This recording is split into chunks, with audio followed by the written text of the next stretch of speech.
I'm Christine Frizzell in Washington, where there is some major fallout from Tuesday's election results. Sweeping victories by Democrats are leading some Republicans, including the president, to call for drastic changes.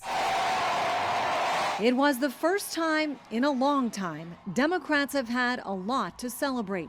Not just winning elections, but winning by a landslide. Abigail Spanberger by 15 points in Virginia and Mikie Sherrill by 13 points in New Jersey, plus the overwhelming passage of a redistricting ballot measure in California.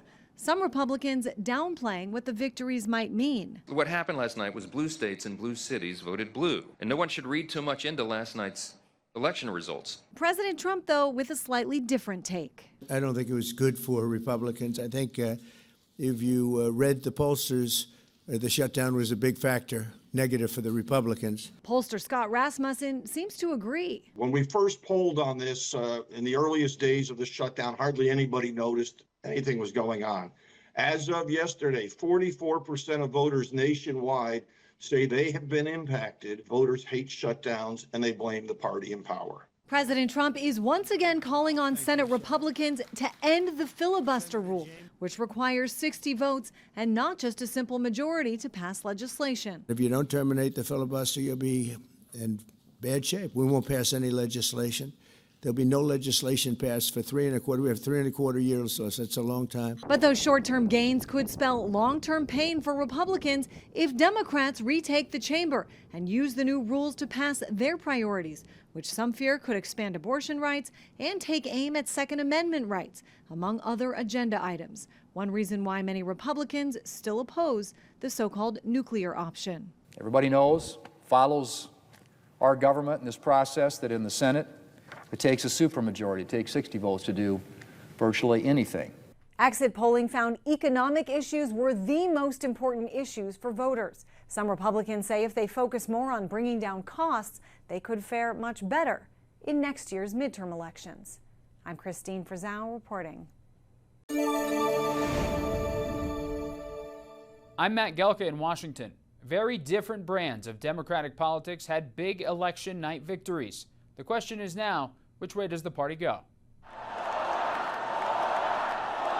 The next mayor of New York City, Democratic Socialist Zohran Mamdani, vowed to deliver on left-wing affordability promises like raising taxes on the wealthy to pay for free transportation, rent stabilization, and cheap childcare in the city.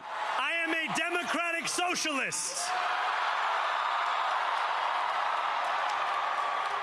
And most damning of all, I refuse to apologize for any of this. Mamdani's unapologetic socialist views have already made him a target of President Trump.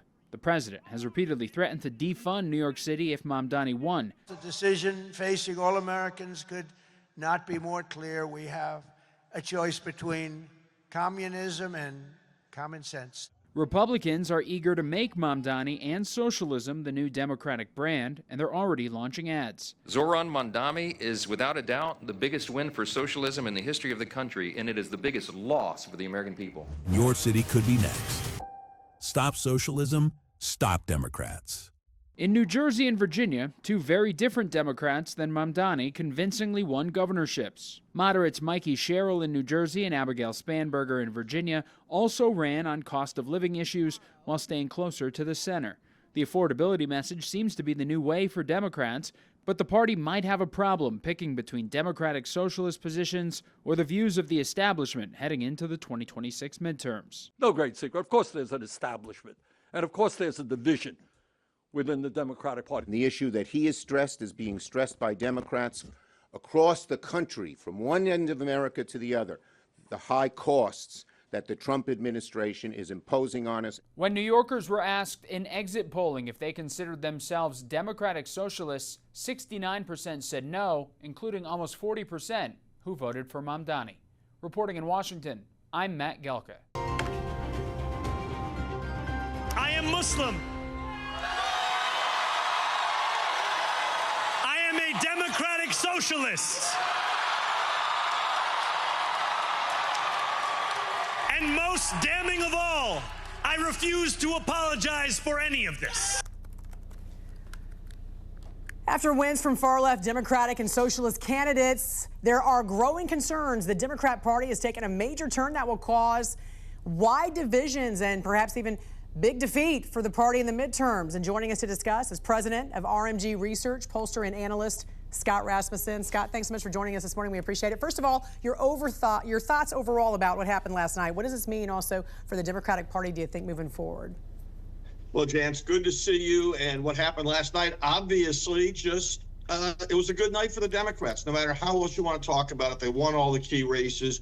But they are going to be the races aren't as decisive as you want to think, as some people want them to be. The reality is only about 1 out of 9 New Yorkers voted for Mamdani. The state races in New Jersey and Virginia, those are Democratic states. So it was a good night. The Democrats outperformed expectations a little bit, especially in New Jersey. And we also have to remember that these kinds of races, low turnout off-year races, are dominated by groups who typically vote Democratic, especially people with a postgraduate degree. Also, we have a historic government shutdown. How much did that play into a voter's decision yesterday? You know, especially in Virginia, it likely had an impact because so many federal workers are affected by it. But also the impact across the nation is growing. When we first polled on this in the earliest days of the shutdown, hardly anybody noticed anything was going on. As of yesterday, 44% of voters nationwide say they have been impacted by the shutdown, at least to some degree. 16%, so 1 out of 6 voters say they've been impacted a lot. We're starting to see the impact in flight delays and other things, and I think those numbers will keep going up. And yes, voters hate shutdowns, and they blame the party in power. Let's take a closer look at some of the numbers in New York City. You talked about Mamdani a little bit. Yeah. A little bit more than 1 million voters actually turned out for him there, but there's 9 million people in New York City. Here's the numbers.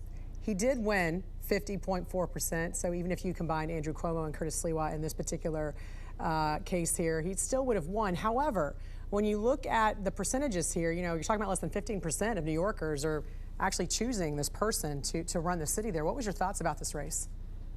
You know, this whole race, reading about it, has just made me roll my eyes all the time. First of all, why did Mamdani win? Well, partly because he ran a good campaign. Partly in the general election because Andrew Cuomo was his primary opponent, a deeply flawed and deeply despised candidate. You would have won against Andrew Cuomo. So there's a... Well, thank you. But so, look, there's a divide in the Democratic Party. The divide has been there for a long time. In our polling, we continually poll to understand this divide. You know, on the Republican side, there's the MAGA versus traditional Republicans divide. The MAGA voters clearly are dominant on the Republican side. But in the Democrats, there's the moderate, there's the Chuck Schumer wing, the old school Democrats, and then there's the new rising progressive Democrats. And those two, the party is evenly divided between them. It's a fight that is going to keep playing out for years. So then what do you do if you're a Democrat? Well, if you're a Democrat, what you do is you run somebody like Mamdani in New York City, and you run somebody who is far more moderate if you're trying to win a purple district or a purple state race. And that's where the problem comes in, because the progressive base really believes that the reason they're losing is because their candidates aren't progressive enough. You know, I live in Texas. If you try to run a very progressive candidate in Texas, you're not going to do all that well. It's just not going to work. No, and the question becomes, will this now help Republicans in the midterms because you have such a fractured Democratic Party?